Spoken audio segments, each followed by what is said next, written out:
Your Look at left. them. They're like velour. Yeah, we love it. We love velour here. Whatever that is. Can you hear yourself up here? Hello. Yeah, I can. Yeah. What's your view on swearing? Is that allowed? Go for it. Cool. Because sometimes it just happens. Yeah, fuck it. Good. Go for it. We were talking about dick pics last time, weren't we? Yeah. And how you put them into your group chat for Yes. for a committee Review. Some guys are into that, I think. What? That Some women guys will would then... be into that idea, I think. Yeah, probably. So saying it on the pod, you may see it. Well, no, but if she puts them into a group chat with all her. People are going to get off on that like humiliation. Yeah. Right. Yeah. So like if a we humiliation fetish. I don't know. you know that's a thing, right? That people are yeah. like, tell me my dick's tiny and I'm a worthless piece of shit. They pay good money for that shit.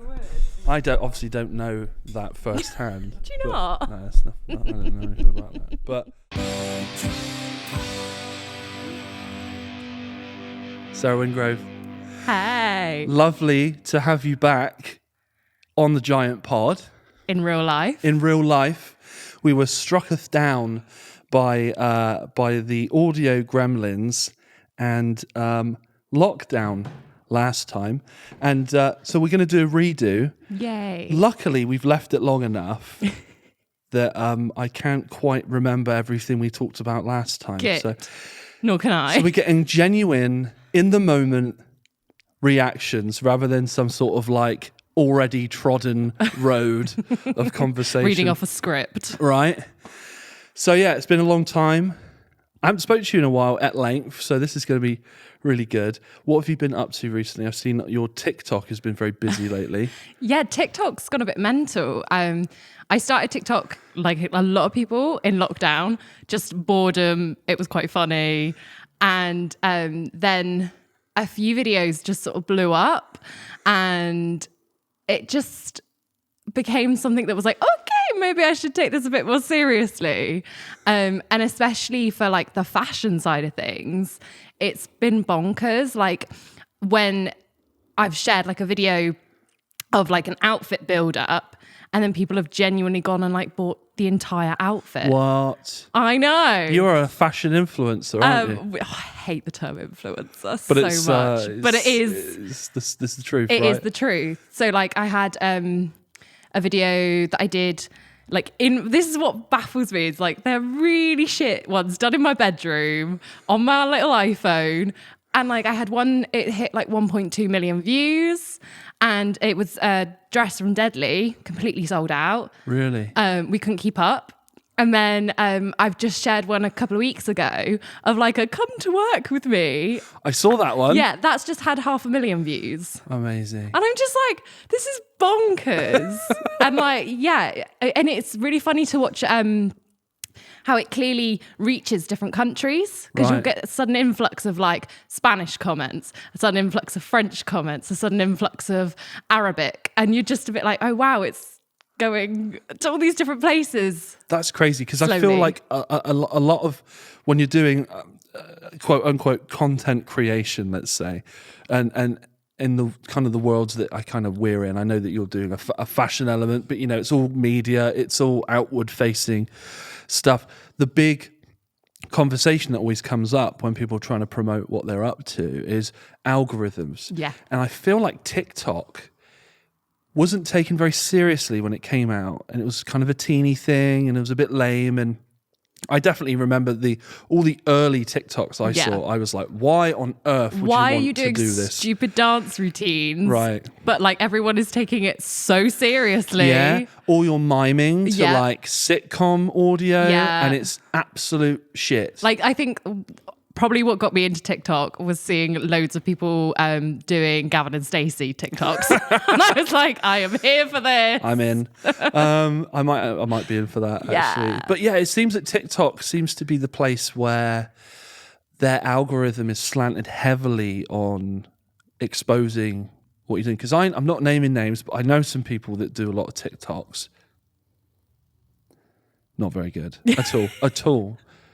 Really baffles me why how they think it's of any quality. Yes. Or for public consumption, and they have some loyal numbers, and I think, wow, like, what is going on? What is TikTok? I'm not on it. I'm gonna have to get it. Initially, I was gonna be like, just download it. Yes, and just so many people do. And just download look. it and just like go in a TikTok black hole of what do I get addicted watching, like endless dog videos. And right. Because one of my colleagues at work has TikTok, and every time she's on a lunch break, she's on TikTok. Yeah. And I find myself like hovering over her shoulder and just being like, oh, I love that guy. He's great. I'm not even on TikTok, but I just, from the people she follows, and I see them coming up. It's crazy. And every time I think, oh, I need TikTok because some of these people are so entertaining and I can't find them in like Instagram world or whatever.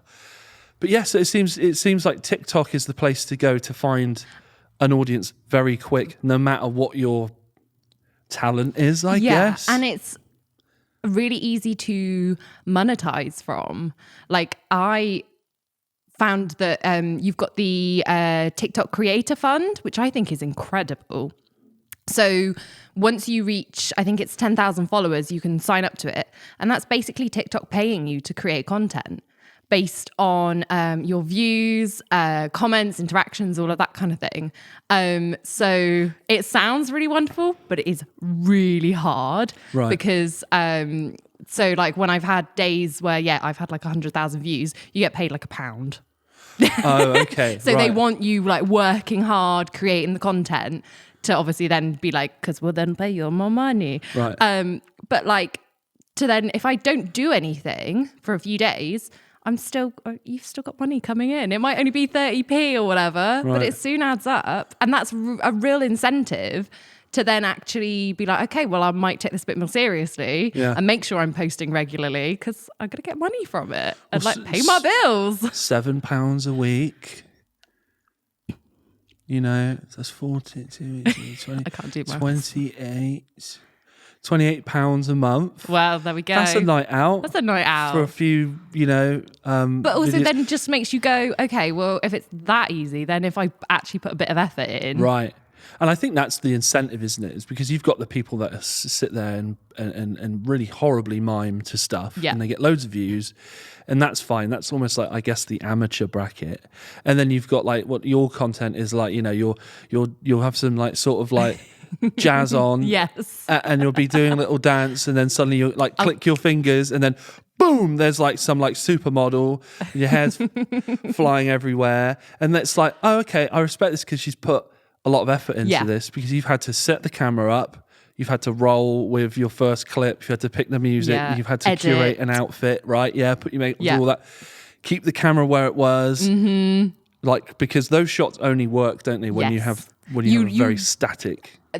You get asked a lot. Like I get asked a lot, like how do you do them? How do you do? And I'm like, Tripod. You just learn. You just have to learn and practice. And like, there's been takes where like you'll literally be like, nah, that was crap, need to do it again, or like that was a waste of time. But you soon learn, like, so things like with the whole where I click and my outfit changes, I've learned that I have to remember where I finished. Right, yes. Because I'll literally be going and like putting a dress on, so I can't stay like that and put a dress on. Yeah. So I have to be like, all right, okay, I was here, quickly go and put that on, get back, same position, snap, carry on. And do you use any visual markers? Like, have you put like tape on your floor?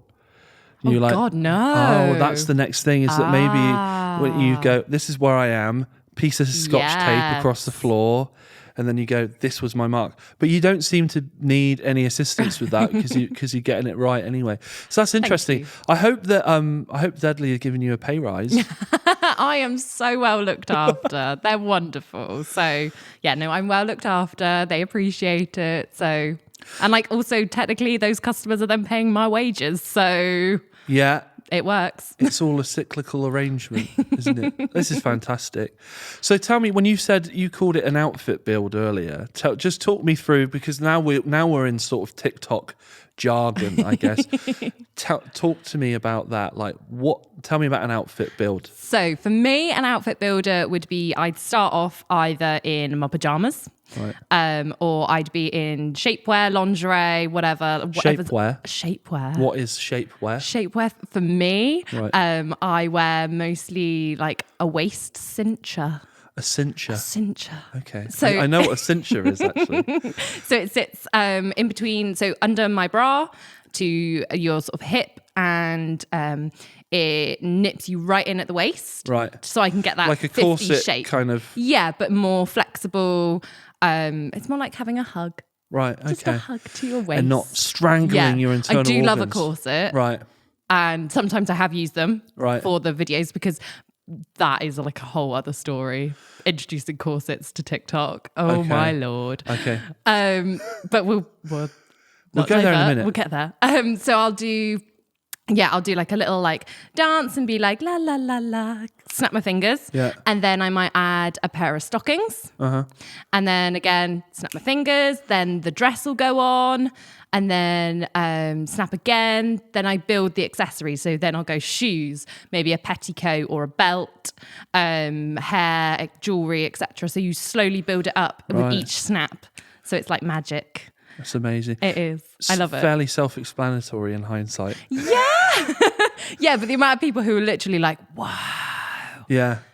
how does that work? And I'm like, I wonder on TikTok if Magic. you can do, you remember those books where you'd have 3 layers Yeah. of outfits? I'm probably sure you Yes! Oh my had God, one. that'd in be so cool. I wonder if you can do that where you kind of like, there's an edit that peels away. I'm still trying to figure out how to do, there's some of them where you can hear the sound effect. It's almost like a game, you know, on like Wheel of Fortune, when you spin the wheel, you Yeah. get that kind of a sound effect, and the outfits do it. And When they fly through the changing, outfit. and then Oh.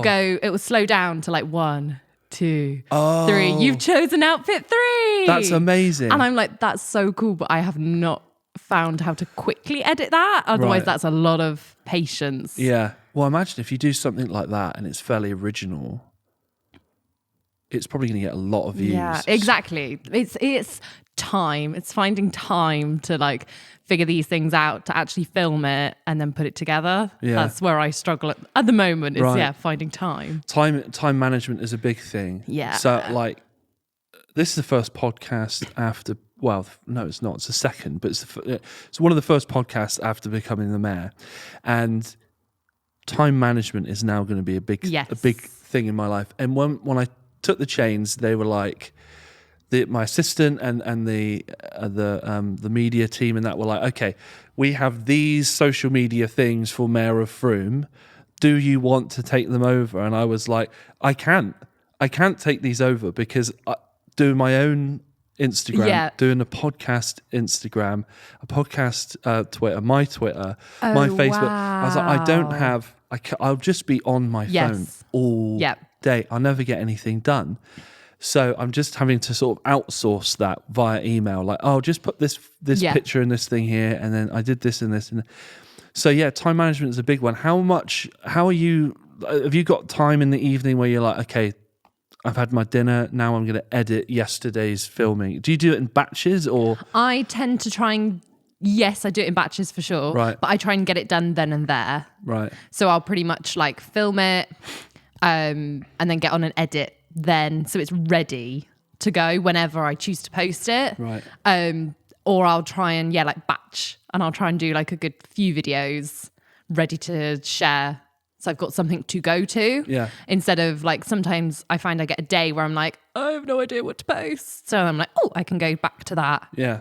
And it's done. Okay. Otherwise I find I kind of almost lose focus and attention for it. I feel like I need to be like, right, bum, bum, bum, bum, done. Don't have to think about it anymore. Right.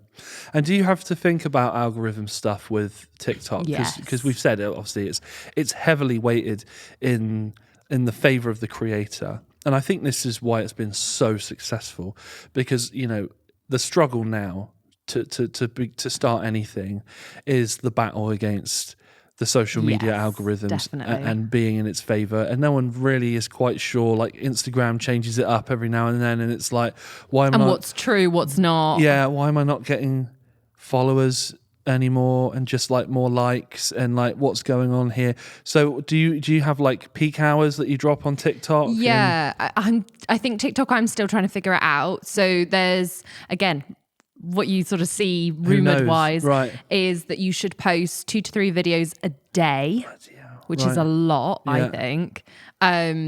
Especially if you're not necessarily someone who just chats to a camera, basically. There's a lot of people who do. They'll like, their thing is like, you know, they'll check in for the day or share random thoughts and stuff, and I'm like, it's just not really me. So that's easy content then, Right. and engaging because you're obviously talking to people.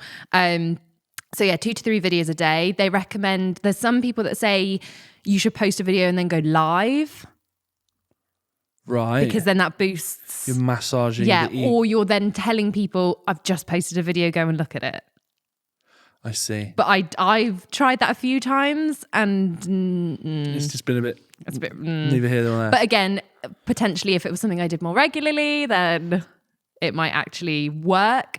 I tend to, but again, like I try and do sort of the same time. So I would try and do like an evening post mainly, and then one at about sort of 2:00. But it changes all the time. So like I would post something at like 2:30, like the Deadly video I did the other week, that was at like 2:30, because it was just whenever I could get around to posting it. I'd made it in the morning but was busy, posted it, and I didn't touch my phone until the evening, and then suddenly was like, oh shit, like that's completely blown up, and I've not then engaged with it. I've Right. not then replied to comments or whatever. But then another rumor is that you should post a video, put your phone down, Right. because TikTok wants you to go back into the app. Right. Okay. So then it will then blow up your video or get more views. So then you're like, oh, look, this is good. Go back to the app. I see. So it's almost like a trickery. So they're like almost like a child Yes. pulling on mummy's Yeah. skirt. Mummy, Look, mummy, look. look at that man. Yeah. Okay, interesting. But That's again, really this interesting. is all the stuff that I've seen, like via like videos saying, want to get your videos like higher views, and it just, from experimenting. But then I think with Instagram, the biggest thing I learned with that is it just needs to be organic. It's just post when you want. Before I definitely got like quite obsessive about having to post in the morning at a certain time, having to post in the evening at a certain time, had to be this content and this content and this hashtags and that it wasn't working. And then when I said, fuck it, and I'm just going to post what I want when I want, it's worked. Right. Oh, loads better. So I'm trying to also maybe apply that a bit more to TikTok to just be like, you get what you get. Get what you get. What? Yeah. And we'll Interesting. see. Nice. Yeah, it's an interesting world, TikTok. And I wonder if some of TikTok's success has been the fact that it allows you to share it into your stories or save the video or something into your stories. Because a lot of TikToks I now see aren't via TikTok because I don't have it. It's in my, my Instagram stories. Yeah. And like, obviously, a lot of people now save them to then share as Reels on Right. Instagram, because Reels is basically Instagram's knockoff of TikTok. Right. And that's what they're hugely promoting at the moment. So if you want to be improving your Instagram, they want you sharing Reels. Right. But then a lot of social media marketing friends then let me know that Instagram's now clocking when you share directly from TikTok, because they'll see it's got the logo. Yeah. And Instagram will then, in some sense, punish you. Okay. Right. Because they're clocking that you're just reusing content instead of making new content that's fresh just for Instagram. Yeah, because they don't reusing. want their platform to become the TikTok after show. Exactly. Right. Very interesting. I did see some stuff as well, which I think was probably propaganda from these sites, which was basically saying like, if you're sharing videos directly from other websites, then the video quality isn't quite as good when it gets to Instagram because it's been crushed in all this, something like that. But Instagram normally crushes the quality anyway. Right. So yeah, it's just shit. Crap. And let's face it, 98% of people who use TikTok and Instagram don't give a fuck about that. Yeah. They're not paying attention. or it's something they've never even thought of. Yeah. Most of them probably don't even know what an algorithm is. So true. it's interesting. So okay, so let's go back to let's go dive into your career as a pin-up model. We kind of went to school together. Like we not in the same year, were we? We were No. different years. So tell me about you at school, because I don't remember you walking around as a pin-up at school. So tell me about this journey. Oh my God, could you imagine? That would be hella confident. I wish I was that girl. I really was not that girl. No, But you're the girl you wish you're the girl, you're the woman now that you wished you were when you were a girl, right? Like I'm definitely, I have moments where I'm like, if like 13-year-old Sarah could see me now, like she would either not believe it or she'd be like, yes, queen, like look at you, look at the glow up. School me was quiet in a sense. I just kept my head down, I think, and got on with things. Never really got into trouble. I was like always into like drama and theatre, so that's where like the confidence would come out. And but otherwise, I wasn't really. I'd like probably self-confessed nerd. Just got on with things and kept quiet, got on and good grades, good job.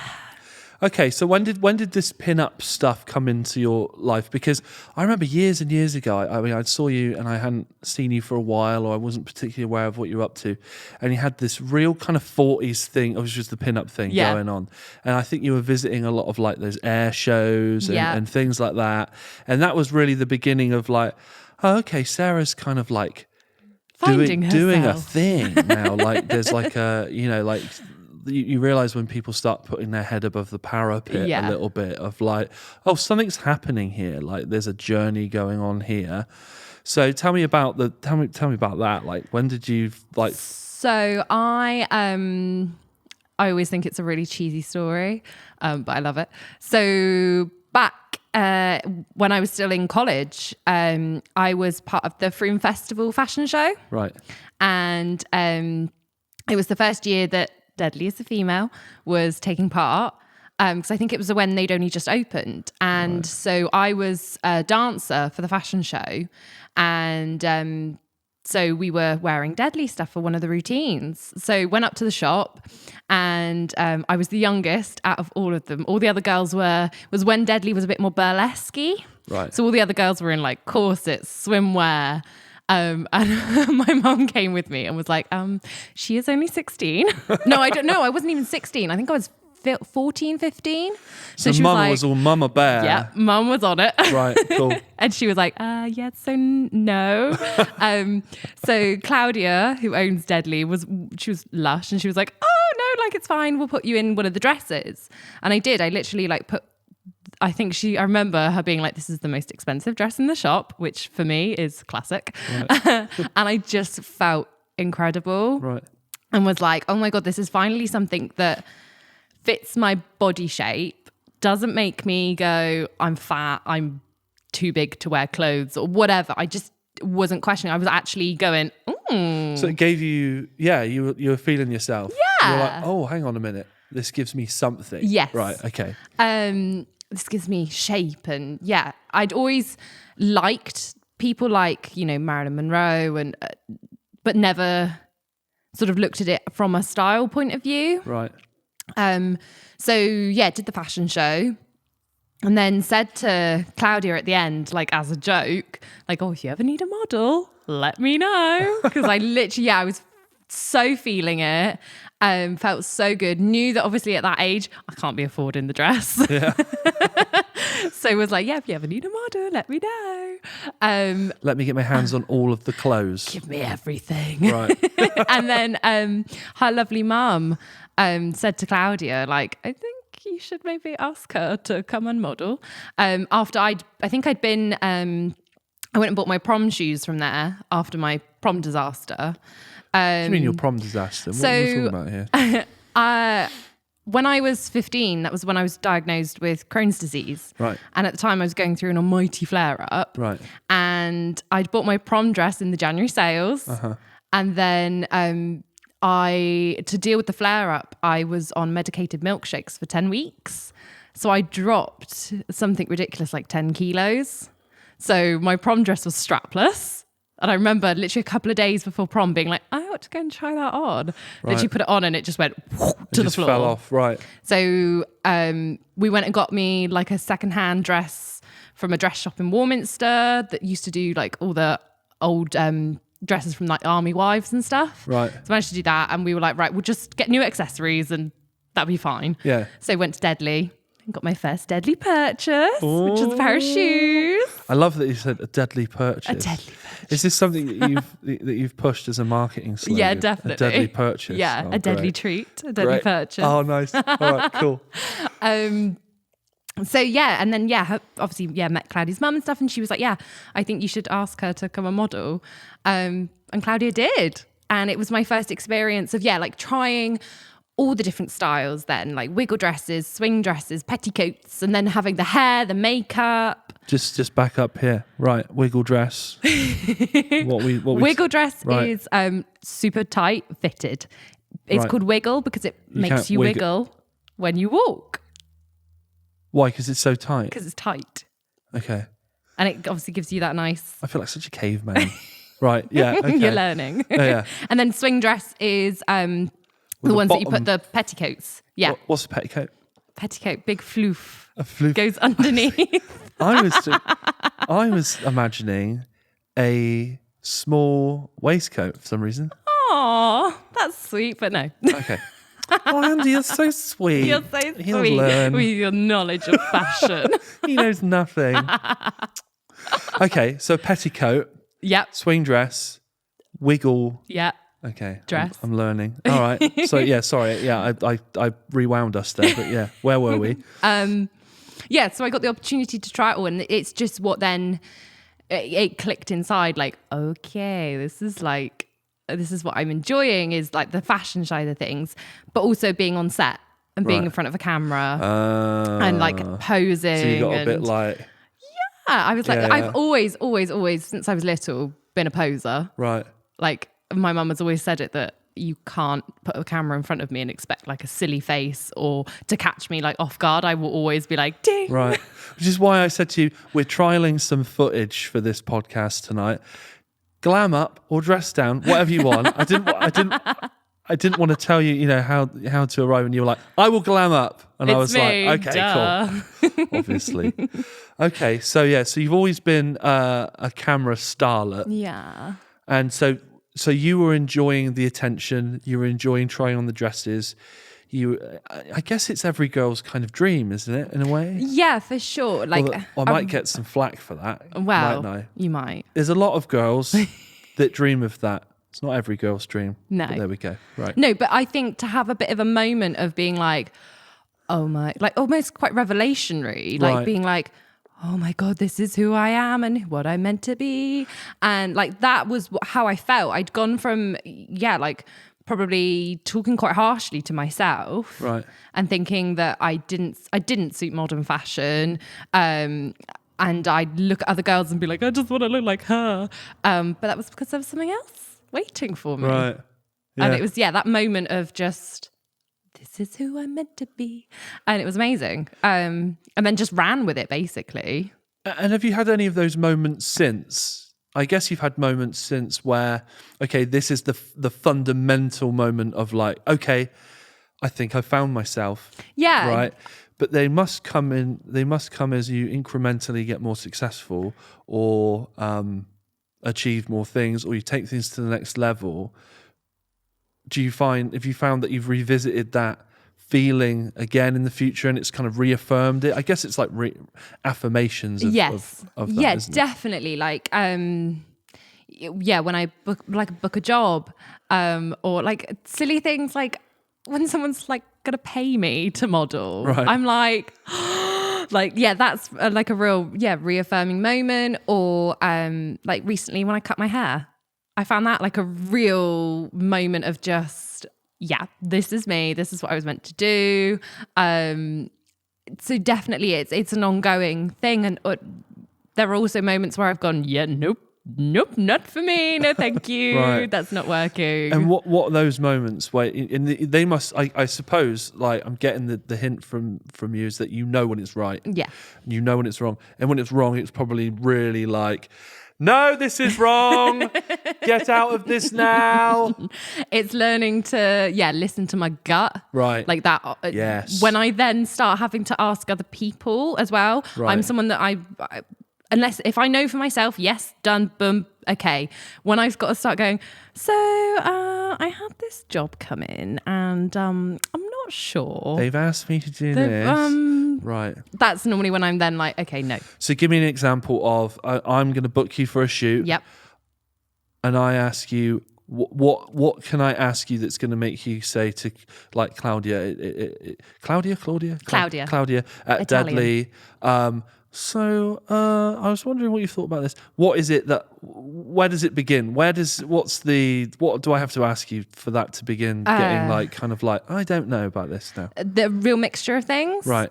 So I had a recent of someone who was just taking the piss, in a sense of he wanted me to be shooting, I think it was like 20 outfits in 2 hours for minimum money. Right. And I was just like, no. But then I also wanted me to, that would also then cover travel, hair, makeup. I'd be providing the rest of the wardrobe and stuff like that. I just am a bit like, so how much I'm was the such a offering? nice person. Yeah.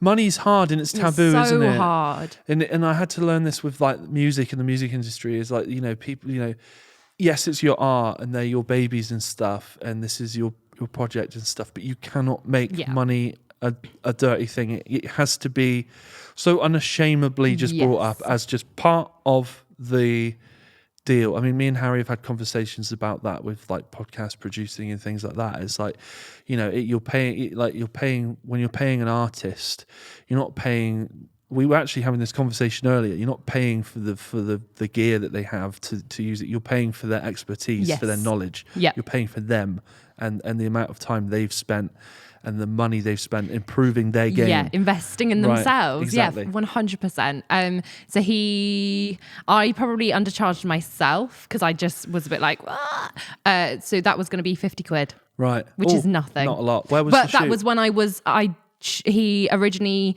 it was only going to be, I think I was under the impression he had 2 outfits. Right. And also then, so it was one of those where he didn't tell me everything at first.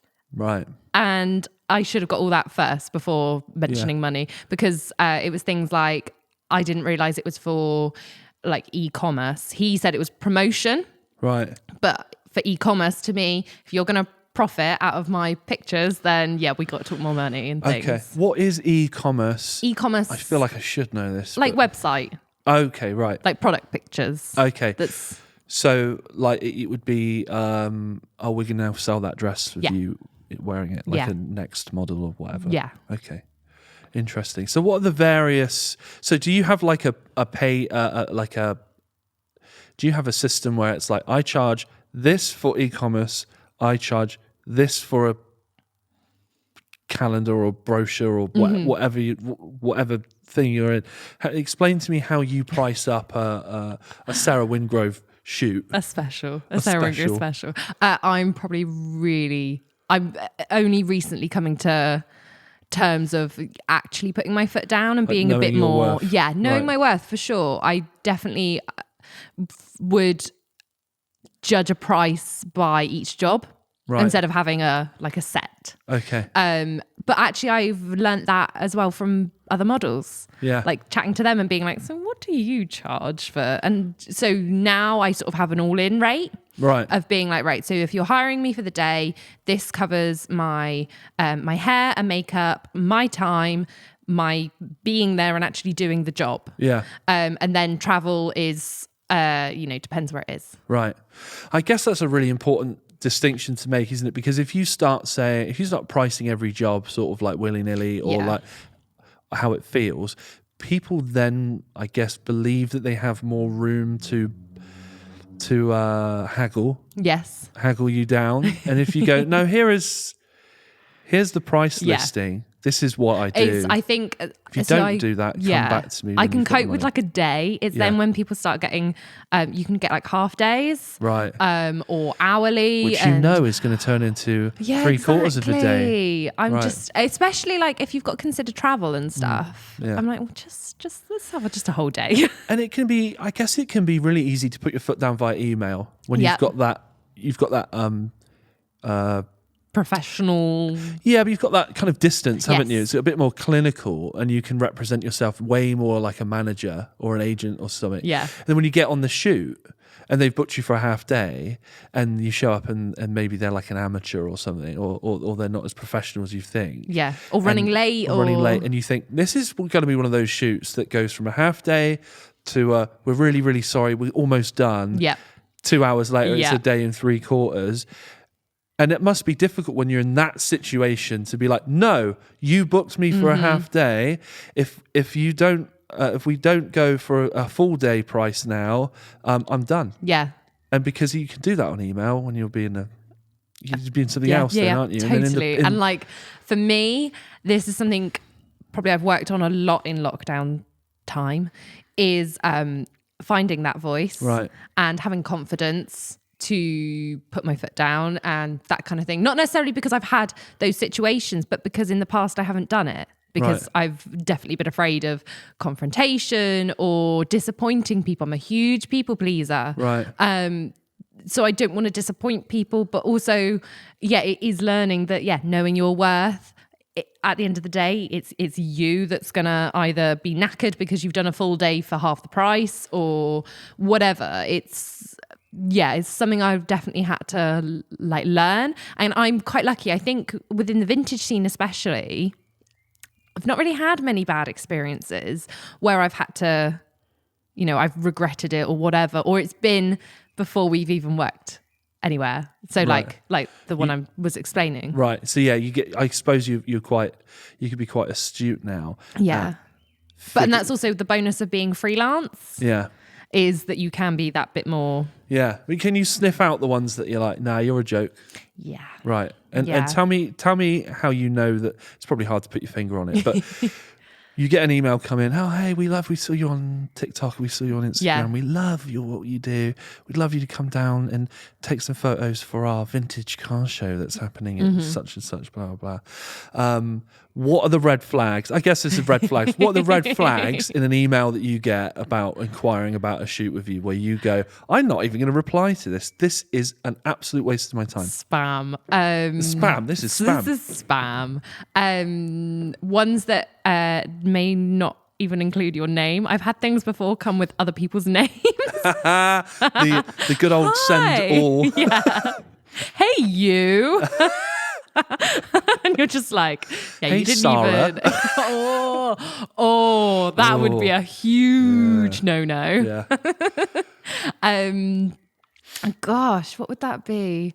Something that's really, I really appreciate the personalized things. Right. So if people reference like my Instagram directly, or stuff I've done, then I'm a bit like, okay, you're actually paying attention. You're Stuff serious that's about really this. generic and just been like, we see you enjoy the vintage style.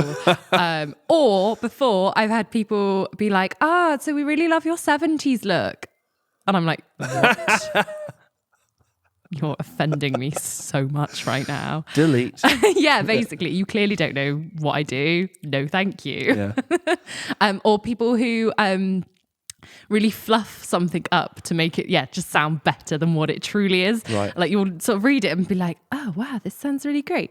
But actually, One question later, it's all falling apart. Yeah, you're actually asking me to pay for my ticket, to pay for this, to do this, to provide you with all this content for nothing. Like, I guess you probably get this all the time where it's like, this is going to be, we don't have a great budget for this, but this is going to be fantastic exposure for you. Yeah, exposure really pays my bills well. Like, honey, have you seen my Instagram? Come on. Or I've seen this a lot with a lot of like influencer again type people, is the companies that get in touch with you and they're like, either we're going to give you 70% off So I've still got to buy something Yeah. and give them money, or you've then got to pay the shipping. Right. There's all these little like things where they'll get you being like free, look, good, and like try and make it seem really glamorous. And they've probably paid for all of their 100,000 followers. Right. Yeah. And you're like, so you're just asking me to basically be a customer, and then promote you for free. Yeah. We had this recently with, and I'm not naming the product because then there's the name them. All right. Smooth my balls. Shut Right? up. So we were approached by What? numerous members of the Smooth My Balls PR and marketing team. Please explain what is Smooth My Balls. Smooth My Balls is exactly what it says on the tin. Because we all, most modern men like smooth balls. And I just looked into the camera when I said that. There's my, They should be there's my paying you Alan for Partridge this. moment. This is your right, promo. This is why I didn't want to name them. And essentially it was like, we will send you a review kit Right. for like 50, whatever their currency was, dollars or some sort of currency. Which is at a discount, like you said. A discount. Lucky me. Smooth your balls up. And then tell everyone about it. And then tell everyone about it. Give them the promo code, like, giant Yes. smooth balls 69. Giant Smooth Balls 69. Right. And, and we'll, That would just sell. And it was like, and I sent this to Harry. I was like, Harry, what do you think? And Harry was like, no.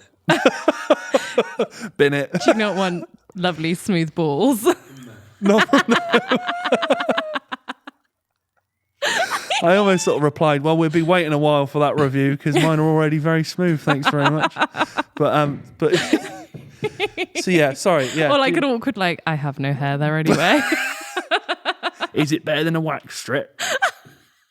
Oh my God. Right. Have you seen that review on Amazon that went viral for the hair removal cream a few years back? No. The title of the review was in capitals, all capitals. Do not put on knob or bollocks. So he's basically taking some sort of leg removal cream, Oh no. splashed it about on the Got old. very excited. Yeah, and I think he sort of burnt him into a crisp or had some sort of. The pH balance was not correct for that. He didn't go to He smoothballs.com. didn't go to smooth my balls. It was a dermatological catastrophe.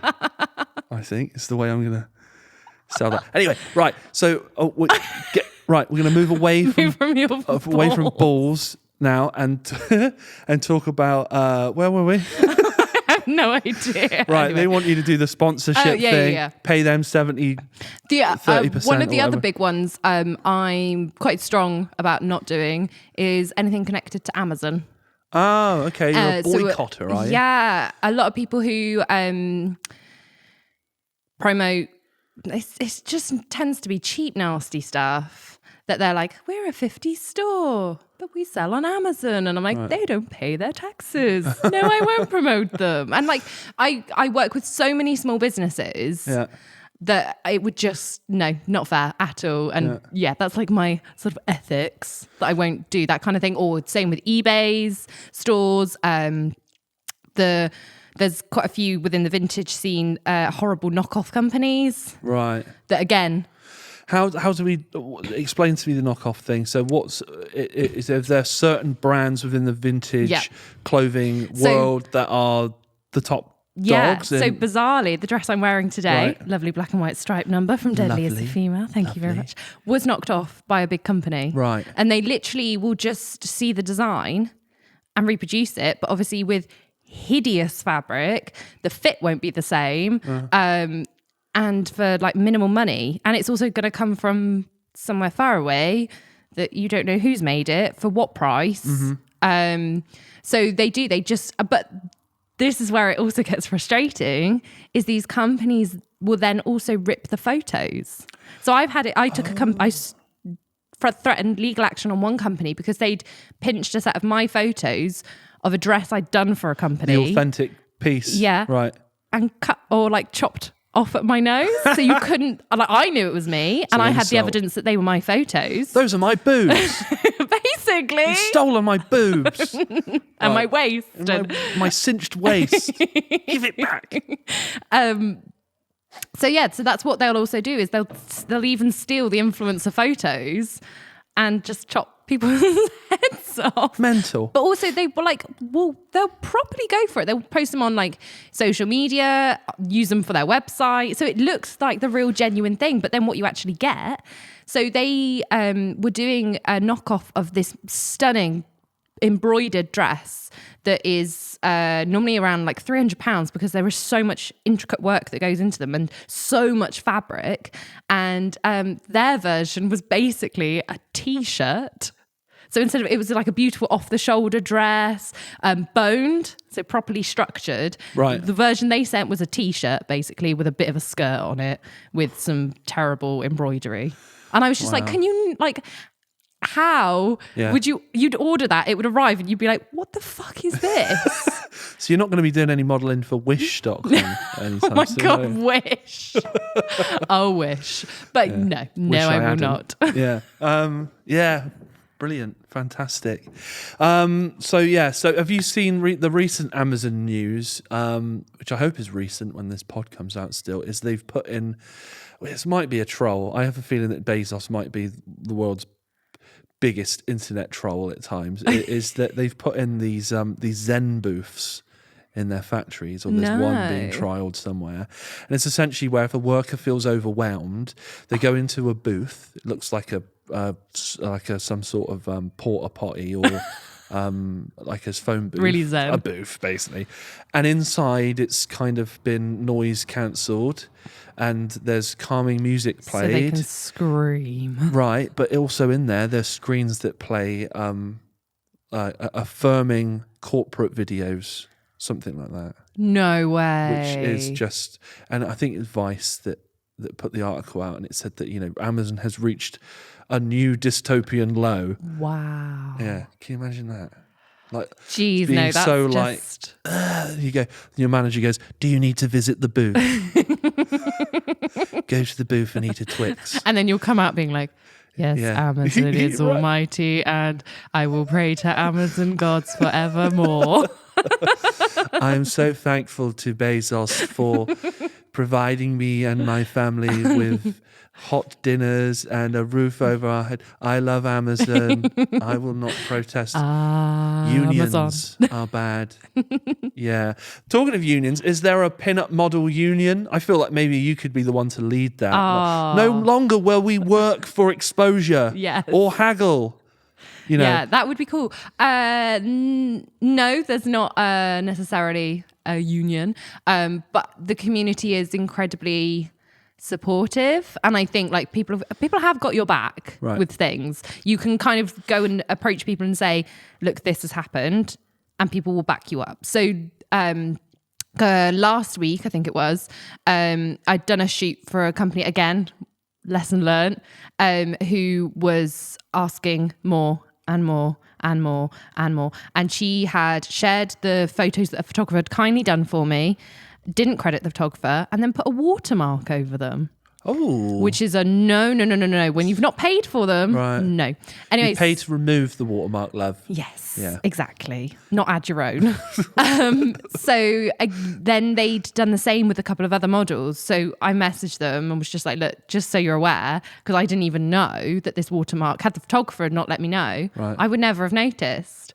So again, let a couple of models know. They were like, thank you so much, really appreciate it. We're now going to contact the company. So it's that kind of a thing that everyone's kind of got each other's backs and will let them know if there are. Yeah. So it's a community. Yeah. And I guess, there's a good buck in it, isn't there? Yes. Because it's not, it's niche, isn't it? But it's a huge niche. Yeah. It's in its own right, it's massive, but the mainstream is so gargantuan. Yeah, definitely. So the niche is still, I'm not an expert, you are. It's probably multi-million industry, isn't it? The pin-up vintage scene. Probably more than that, right? Probably. Yeah. If you looked at everything, like the hair, the makeup, Right. the fashion, the shoes, etc. So Yes. you can almost say it's an industry, isn't it? Yeah, probably. Right. So I guess you get these people that see a buck in it and think, Yes. this is what we can do. They don't respect 100%. they don't respect it. They've not spent any time in the community building anything, and they come in and they think, we'll do this, this, this, and this. Mm-hmm. And you guys turn around and go, no way. Take this down and, get out of it. So self-policing, I guess, is what I'm getting at. Definitely. Yeah, definitely. Right. That's amazing. That's great. And punk rock is kind of the same. Oh, that's nice. All subcultures and things like that. I think they've all got an element of self-policing, because it's like, it's something to be protected and preserved, isn't it? Like the communities. For sure. And like, it's also just common human decency to just... That bit, I forgot about that bit. Just being nice and like looking out for people and doing what's right in the world and not being a dick. Don't be a dick. Don't be a dick. So tell me about Miss Pinup UK, because I feel like this is kind of the big turning point, isn't it? This is I guess the moment where you were like, this is like, again, another affirming moment for you where you're like, okay, this is it. It's all systems go. So tell me about, because you were the first Miss Pinup UK. I was, right? back in 2013 now. So Deadly as the Female was sponsoring the event. So I'd seen the flyers in the shop and the girls were like, oh, you should enter. And I was terrified because I thought I was 18 at the time. Right. I'd literally only just turned 18. So I was only just old enough to enter. And was like, oh, I don't know. I haven't, like, I'd literally done some modelling for Deadly and a few other little local things. And so, just sort of went for it and got through to go and compete, which the competition was held up at the London Tattoo Convention, which was an amazing experience. You didn't get a tattoo while you were there? No, I am tattoo free. Are you? And because it works in my benefit. Right. So that is okay. So that's a stance, right? So it's a okay. I'd quite like to one day get tattoo or a couple of tattoos, whatever. But it has always worked in my favor to say I've got none. Okay. So why is this? Is this because if you've got tattoos, they go, oh, do you want to do this rockabilly shit? Yeah. That's rockabilly shit. I'm sorry, rockabillys. I do really like you guys. I'm only joking. Yeah. There's a few different reasons. I think you get some stereotypes of people who want that, pure skin of like, oh, they didn't have tattoos back in the 1950s. Oh, bullshit. Right. Like, okay. Yeah, they did. Or you get the opposite then of they want you fully tattooed because it just suits the look. But then you get people that argue that if you're tattooed and doing that, that's more alternative than vintage or whatever. From a fashion point of view, it tends to be for like, the e-commerce work. They prefer you not to be tattooed because it's then not distracting from the product. The products. Right.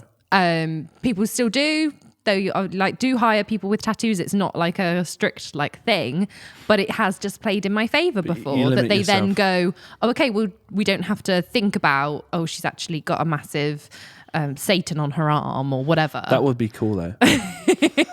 One day. No, I would not have Satan on my arm. So it's played in my favor. So no, I did not get a tattoo at the London Tattoo. I watched loads of tattooing. It was so cool. Okay. So went up for the quarterfinals. It was like a 3-day event, and I went up on my own and just was a bit like, I don't really know what to expect. So went up, and the way it worked was it was rounds. So you'd go on and do like a Q&A with the judges. And then you'd have to have a special talent. But they were what I love about the Miss Pinup UK team is they're so open. Right. Like that special talent can literally be anything. So give me an example of some of the special talents that you So saw. for me, dancer. So I did dance routines, and then you've got the normal things, burlesque, singing. But then like other years, there was one lady who was a professor. So she did like incredible, like quick experiments on the stage. That's really cool. It was That's really original. cool. Yeah, really distinct. And then what else was there? Ladies who were seamstresses. So they'd like made something to then like showcase their skills, cooking, or like literally anything and everything. Poetry, obviously, yeah, because of it being vintage, a lot of like burlesques Right. and like beautiful, incredible routines and like a real variety of burlesque. Yeah. Um, How are you with burlesque? Do you like burlesque? I do. It's a bit touch and go for me.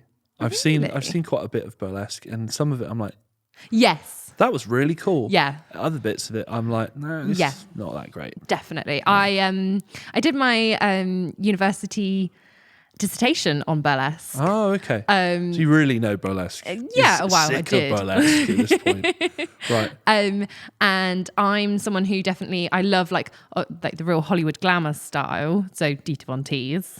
Yeah. But then I also love people who do either like a comedy routine, basically someone who really puts into a concept Right. and like makes it a theatre production, not just I'm taking my clothes off to a bit of music. Yeah.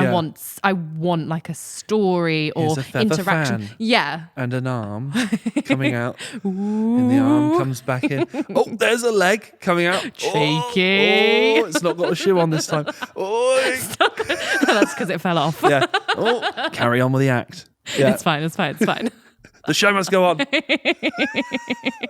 Take the other shoe off. They'll never know. Yeah. All right, sweet. So I did special talents. Then they did like I think we did fashion showy type bits. So like just showing what you brought with you and what you wore. And then they did online voting. So you obviously pestering all your friends and family. Can you vote for me? Can you vote for me? And then also they did votes on the day from the audience. So around the tattoo convention, and then obviously the judges. Right. So made it through to the quarterfinals, into the semis to the final. And then I remember like I'd been so nervous, the quarter and the semi-finals, and so like can I do this, like confidence and that. And then I just remember the day of the finals, I was just so chill and I was just so like, look at where I am, look at what I'm doing, this is amazing, whatever happens. So like I pretty much spent the entire day sat by the stage just watching everything, just in awe. Yeah.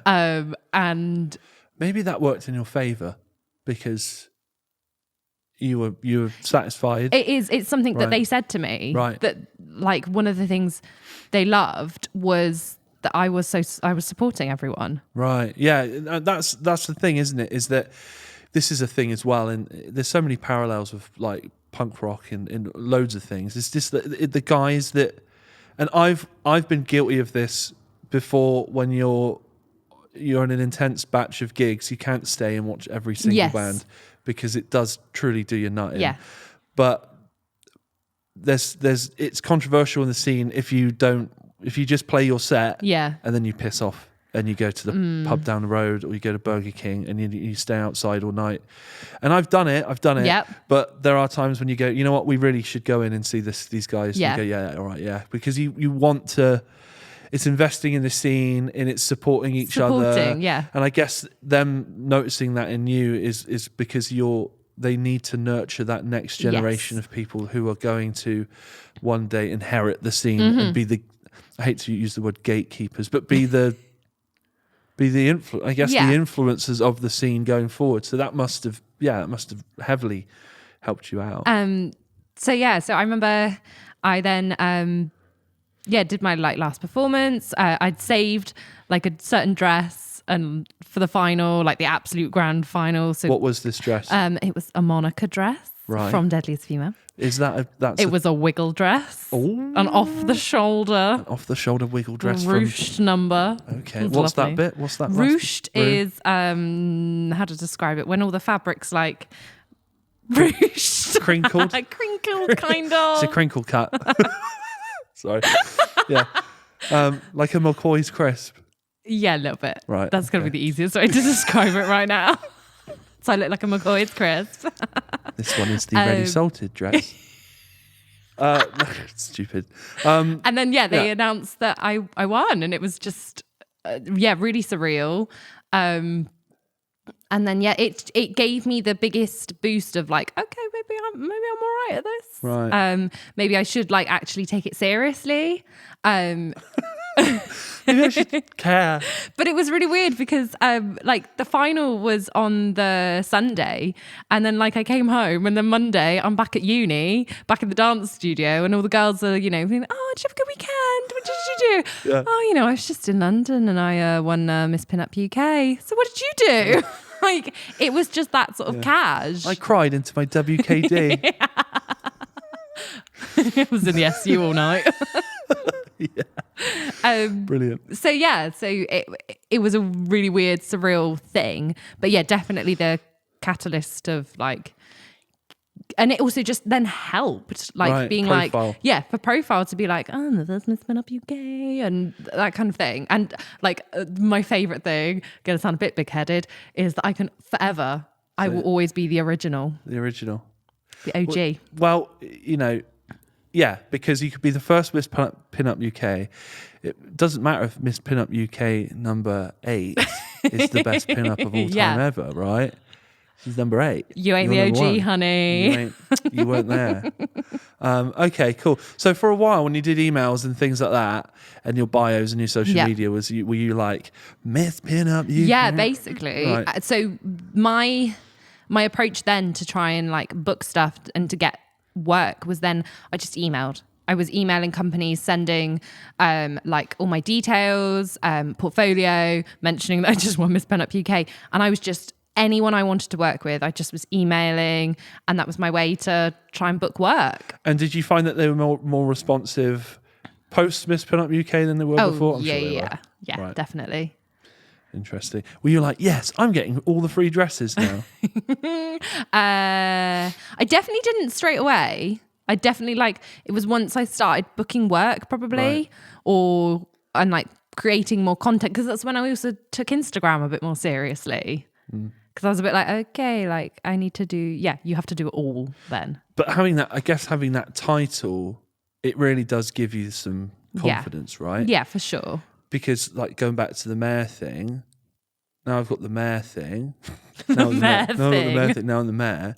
It's given me the confidence to send a few emails, not like proper clouty email, well, a little bit, but a little bit more like, okay, yeah, I'm the one to do this now. Yes.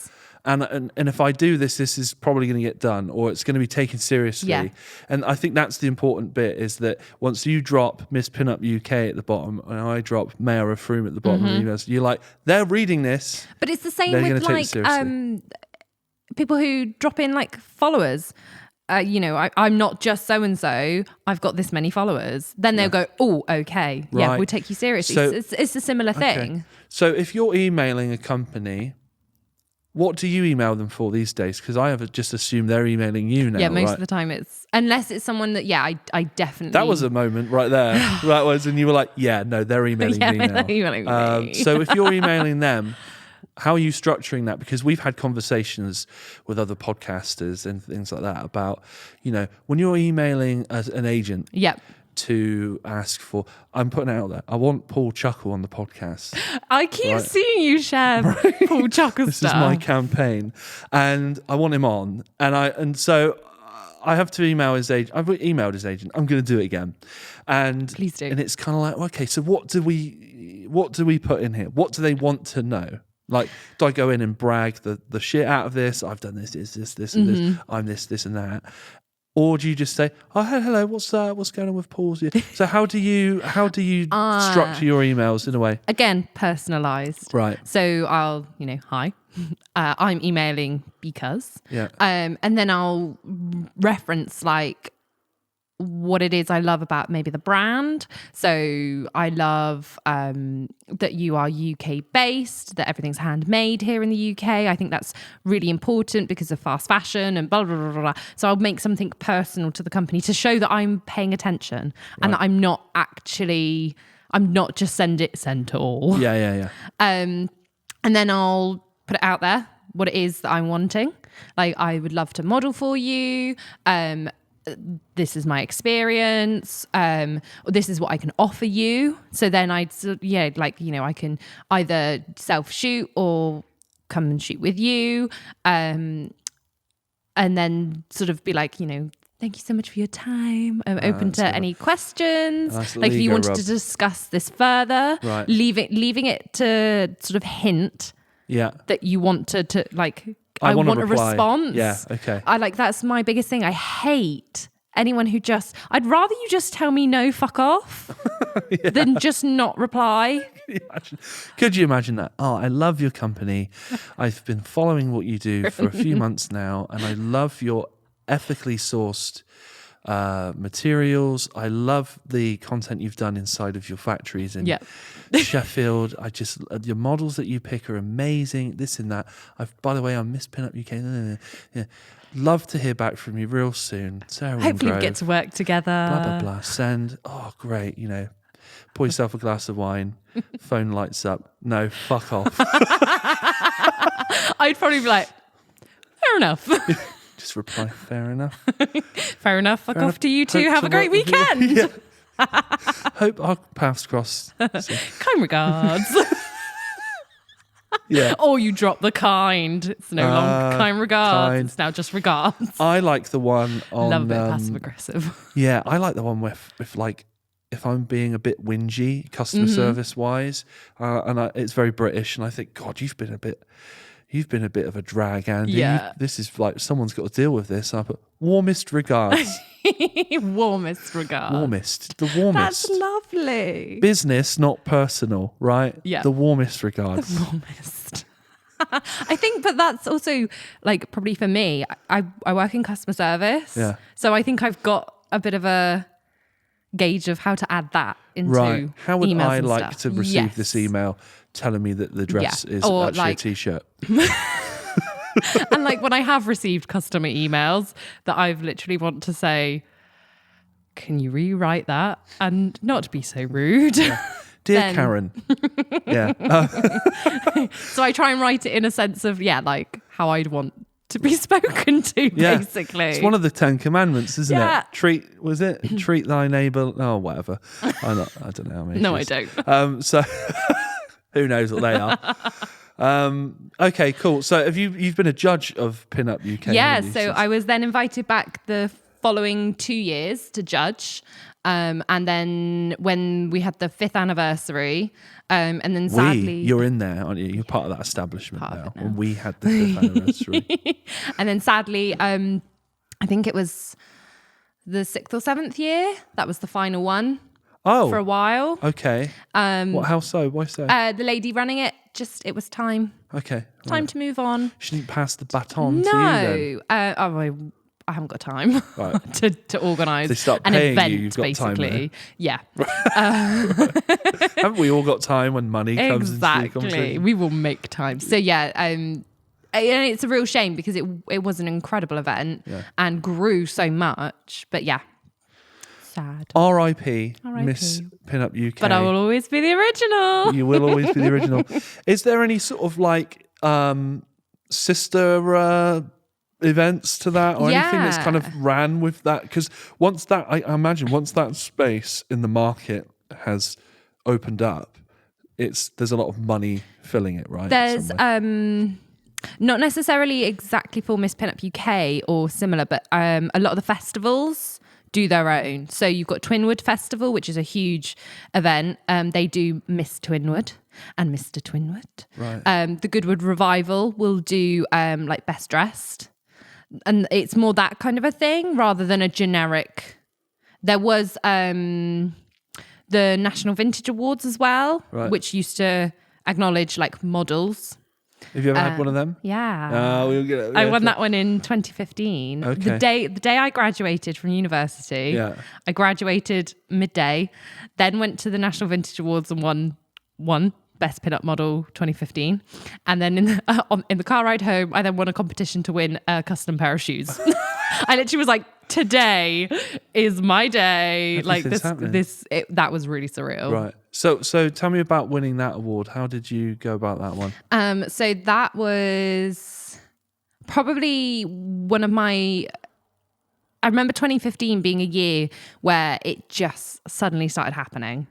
I was booking proper paid jobs, traveling around the country, and Instagram was growing, working with amazing photographers. And it was just, that was when I was discovering, more, I was definitely being vintage every day. Right. Then I remember like uni definitely was a time when I sort of started to slowly creep into it. Right. And by that point I was fully like, just living and breathing. this is me.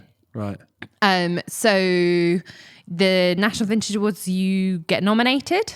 So I was nominated. Again, it goes to a public vote to then, I think, bring it down to a top 4 possibly, or even, or was it? Yeah, to bring it down to a top 4, I think. And then we got invited to the awards, and then that was then chosen by an esteemed panel of judges. Oh, and who were they? So at the time, it was like photographers who were very high up or very well respected, models who, again, were really experienced and established. Yeah. Who else was on? Hair and makeup artist, like a real eclectic mix of people within the scene would then vote. And I was, at the time, I would have definitely called myself the underdog. I didn't think I was going to win because the girls I were up against had been doing it for like years, had way more followers than me. And so I was more excited about meeting them than actually potentially going and winning. Right. Yeah, I see. So it was more in like a networking. Yeah, you've always had the right attitude with these things, haven't you? Which I think so. Yeah, which just runs in your favour. It's interesting how we use, and this has been solidified, I guess, by the attitude of the industries that we're in, is that followers dictate worth. Yep. And that it's a metric, isn't it? Which is disgusting, but I do get it at the same. I understand it. It's so like 50-50. Like part of you is like, it doesn't matter, it means nothing. I'm good at what I do, but it's how companies recognize me, and it's such a like vicious circle. Yeah.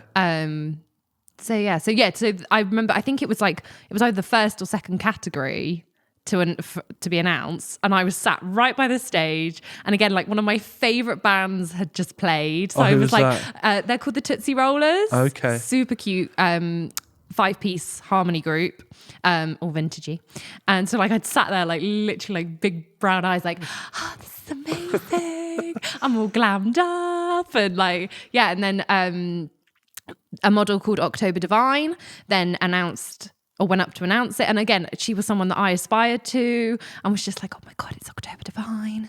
And she looked down at me and was like, and the winner is Scarlett Lux. And I was like, oh yeah, we haven't even talked about your stage name yet. Tell me about the Scarlett Lux. Tell me about that. And is there a difference between you and Scarlett Lux? So you now you've lived the life, you lived and breathed it. You're now the same person. So the name. Let's do the name first. So when I entered Miss Pinup UK, they said, but what's your pinup name? And I went, what is my pinup name? Right.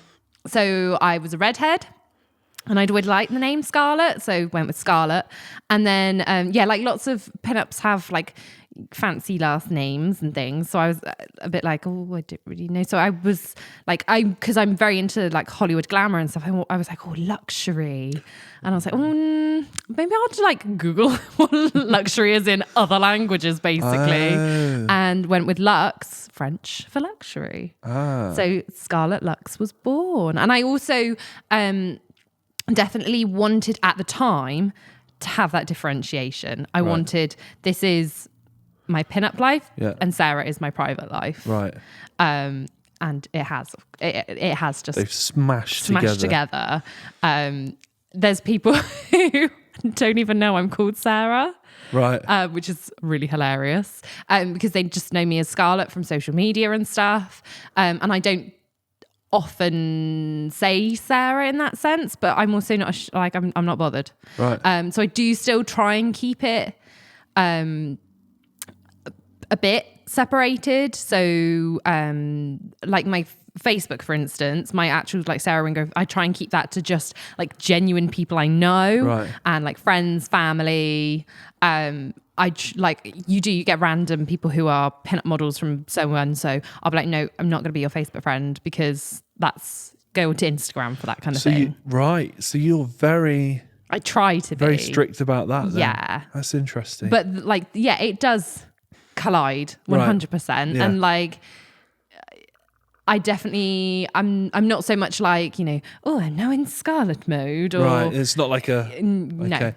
Because Alice Cooper does this, right? He says there's two, people. And there's the, the real him. And then and he said Alice Cooper is, an evil, sadistic, like piece of work. Yeah.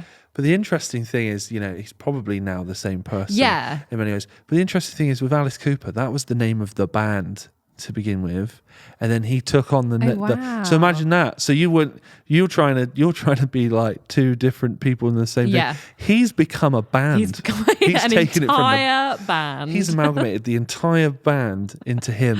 What a maniac, an egomaniac. Anyway, whatever.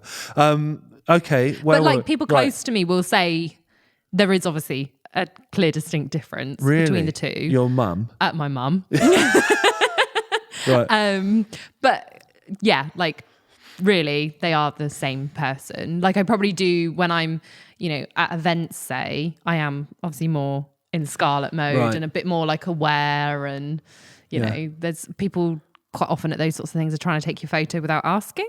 Oh, yep. Right, okay. Tell me about that. They'll just come up next to you and be like that, will they? Put their thumb up.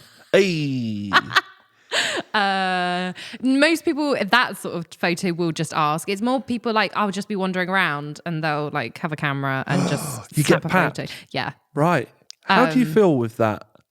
I'd rather you ask. Right. I'm more Obviously, than happy. it's a bad thing. But I mean, I guess it's like, how do you feel as in that moment? Yeah. When you're aware of it. You must suddenly become very aware of yourself, yes, right? Yeah. And like, I can probably feel myself like, I'm just going to put my shoulders down and like, or I'll suddenly be like really smiley because I'm like, I don't want a bad photo, basically.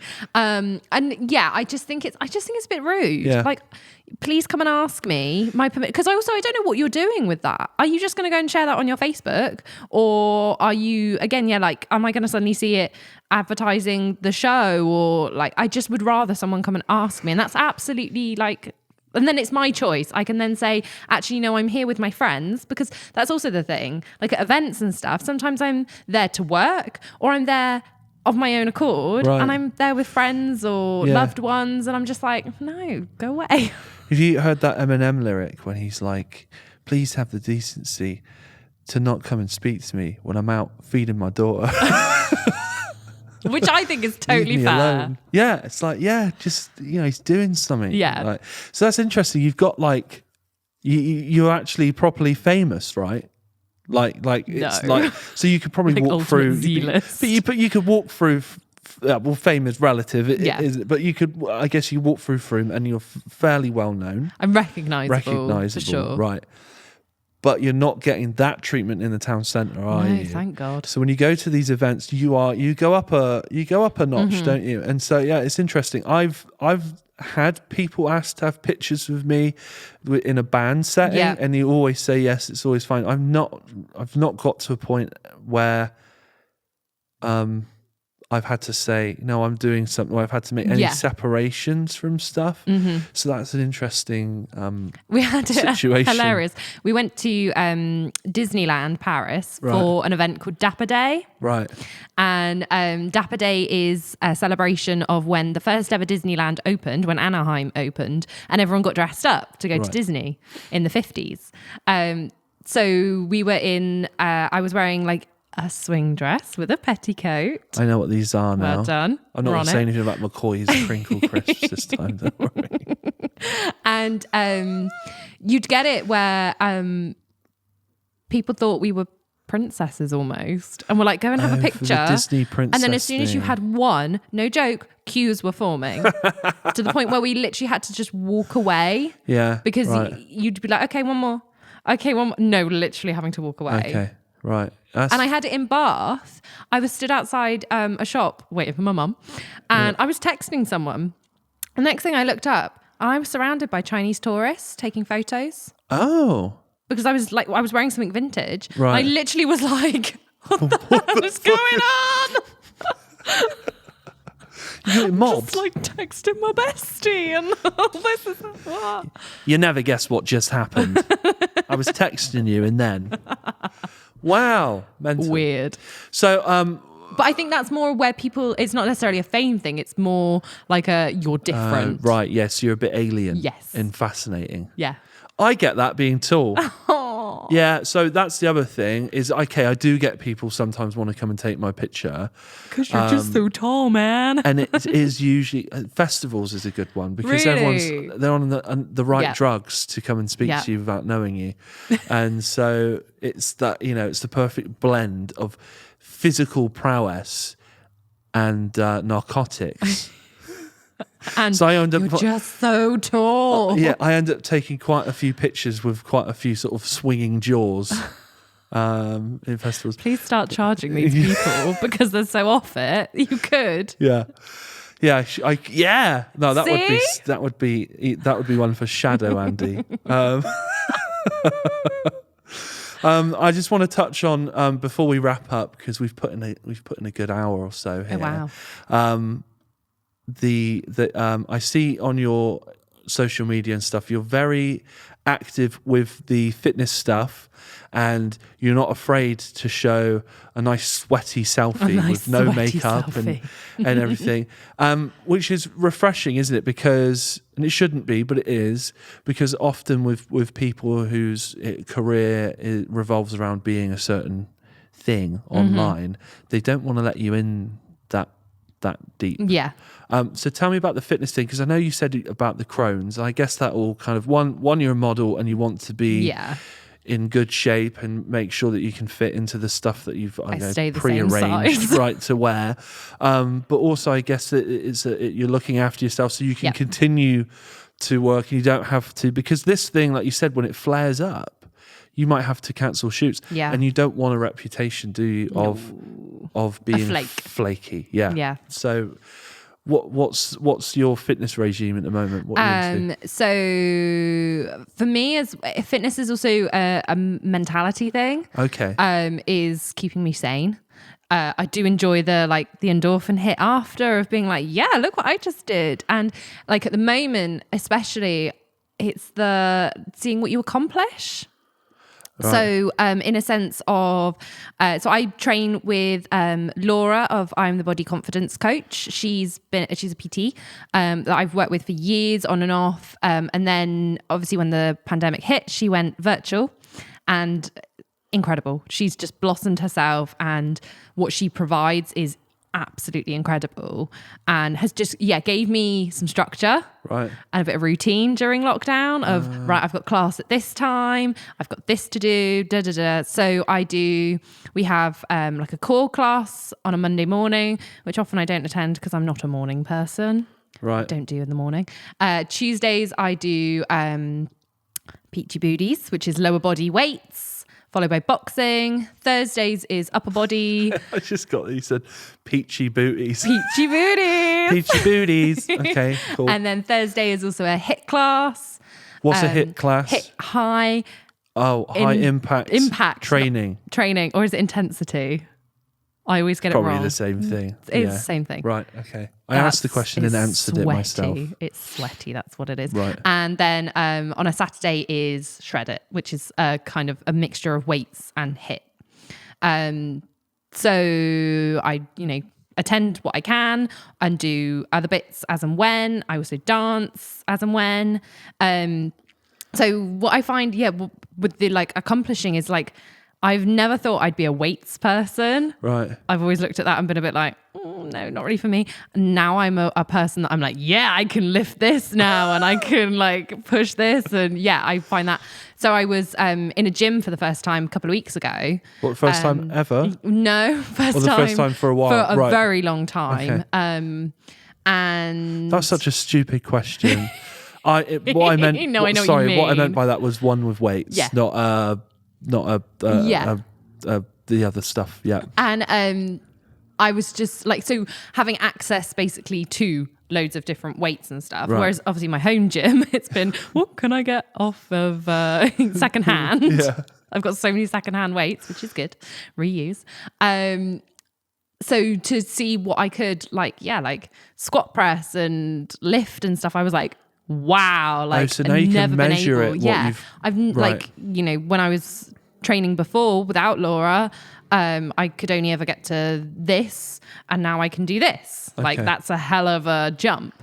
So yeah, that also feeling of accomplishment I quite enjoy. Yeah. So yeah, the fitness stuff is a real mixture of things of keeping myself sane, keeping myself healthy, in shape, routine, and I think it is important to share that on social media because there is so much fake. Yeah, with there's a lot fitness of stuff. toxic shit out there. So much. And like, I would love to be one of these girls that wears like a cute matching gym set and her hair is perfectly straight and she's just done a workout, but her makeup is still absolutely perfect. It's not me. I sweat within the first couple of minutes. Yeah.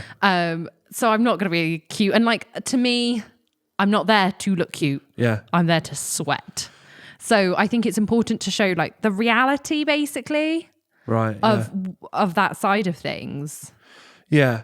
I know. I get you there. I'm thinking about hitting the weights. I don't know though. I'm not sure.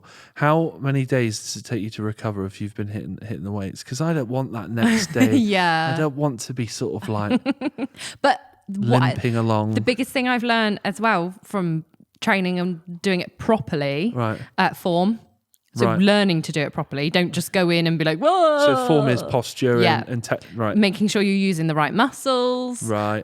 But also stretching afterwards and rolling. So Right. rolling out the muscles, which is horrible. It's an absolute bitch, but it makes the difference. Okay. So if you don't stretch after a session, you're going to feel it tomorrow. Like you will still feel it tomorrow because you worked hard, but Right. you're going to feel it so much worse if you don't do those sorts of things. Don't cool down, stretch the body. Right.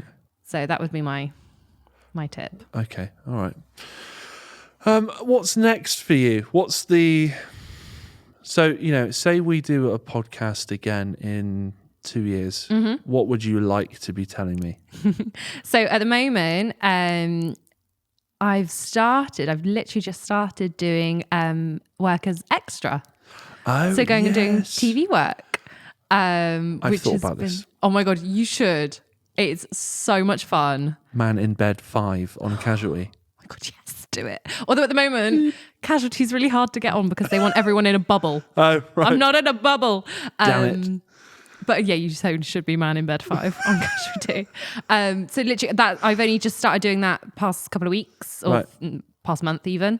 But I've loved that. So that's got me back into sort of the acting side of things. So I think definitely pursuing that a bit more in a couple of years' time or down the line. Modelling wise, I want to hit the commercial side of things. I was going to say that you've been... I want to break into doing high streety stuff, Right. or just bigger, basically, or even like TV commercials. And I'm at the stage now where I'm like, aim high. Yeah. Well, you've got... It's all in place, isn't Yeah. it? You have that foundation, and I guess now... I mean, you've conquered what you love. You conquered the vintage scene, haven't you? Yeah, kind of. And are those people that you were looking up to that were in the first Miss Pinup, are they now like friends? Yeah. And yeah. you feel like a peer, like an equal. Yeah, say it. No. You don't. No. Like they're friends, but they're doing different things. But are they still? Is there still an echelon left to reach with that? No. No, I don't think Okay. so. Well, you've done it then. Haven't you? Oh. So interesting.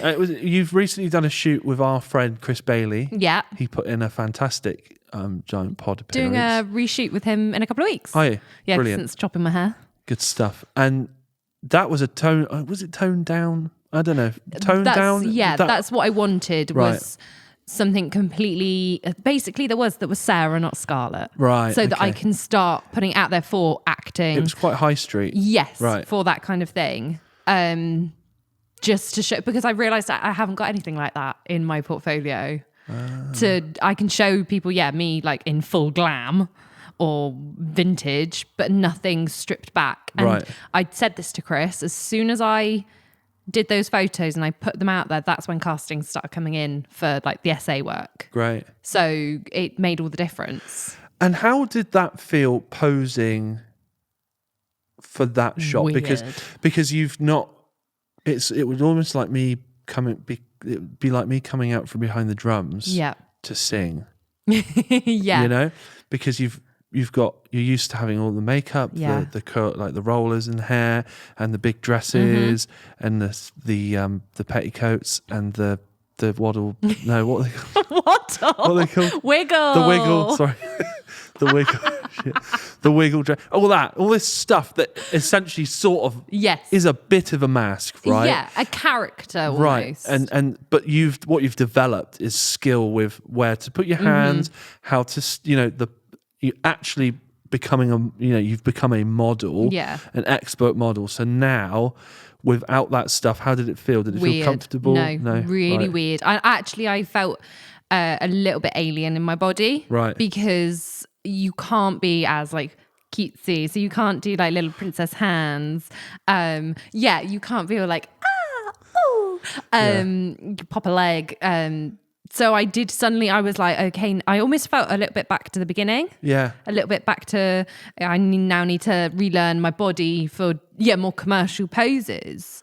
But then also I felt a bit like I was trying to be a little bit something I'm not. Right. So I was doing sort of things that I'd seen like other girls doing or, more high streety models doing. And I'd be a bit like, It's a bit like imitation. Yeah, right. I just didn't look right. I remember going through the photos and being like, that's such a shit pose. What are you doing? Right. And then the ones where I just was a bit more just relaxed or just going with it ended up being the ones that I liked best. Or I was doing stuff from like the vintage stuff, so like a cross of the feet, and I'm like, that's okay, you can still do it's okay that to bring in a little bit of skills, transferable skills, right? For sure. And did you lean on Chris for any of that? Because I've worked with Chris a few times, and I'll go, I like that one. You go, no, it's this one. Yes, and I he's go, cool, fantastic for that. Because he sees you how everyone else is going to see you, right? But he's also seeing you with that photographer's eye. And so, if I've ever said to Chris, I think that's probably the one, and he goes, no, this is the one. This is, or I don't even say this now. He just edits 2 or 3 and sends them to me. I don't question it. That's amazing. And I just leave it at that. Yeah. So yeah. I remember, my first headshot set with him. We sort of got halfway through, and he went, "So, do you have a favourite side?" And I said to him, like, normally, like my right side, and he was like, "No, it's your other side." And then literally showed me photos, and I was like, "Damn, you're right." Oh. But that was potentially because, like on a photo, my left side looks like my right side. Yeah, a and little when bit we look when we look in the mirror, our face is actually the opposite way around. So I think that threw me a bit, and I was like, "Oh, like this is." But he was so spot on with that. Yeah, So he's right. amazing. Yeah, he's incredible. So talented.